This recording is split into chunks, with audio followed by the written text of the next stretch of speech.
Obviously, going through a tunnel car wash and getting a bunch of wax that has a little bit of ceramic coating in it isn't a full ceramic coating. Then they're all considered ceramic coatings. Ceramic is a buzzword. The question is, how much ceramic are you getting for that price? Now, if you're hitting something in the $500 range, I had somebody I spoke with today, very good company. I'm leaving it at that, a very good company, but I don't think he understood our realm or our world of coatings, which is fine, it happens. He kept saying that somebody can do the same coating that we were offering him for 500 bucks. Well, here's the problem with this. Who wants to work on something for 13 to 14 hours for a couple $100? Nobody. I'll tell you that. Unless he's a friend or beer money or something along that lines. But calling a professional company to have them come out and install coating like that, nobody's going to do it for a couple $100 bucks, especially for what we are offering.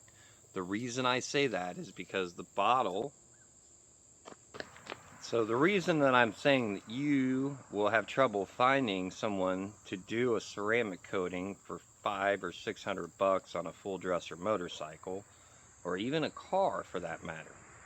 So our Pro Series ceramic graphene, we'll explain graphene in another video.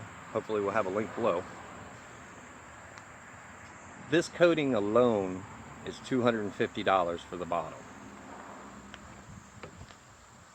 If you run into a flat surface, like on plastics of many of the vehicles, or some of the Chargers have these racing stripes down the middle that are flat, if you're applying that ceramic coating, it's going to take that flat matte paint and boost it up and make it shiny. We don't want that.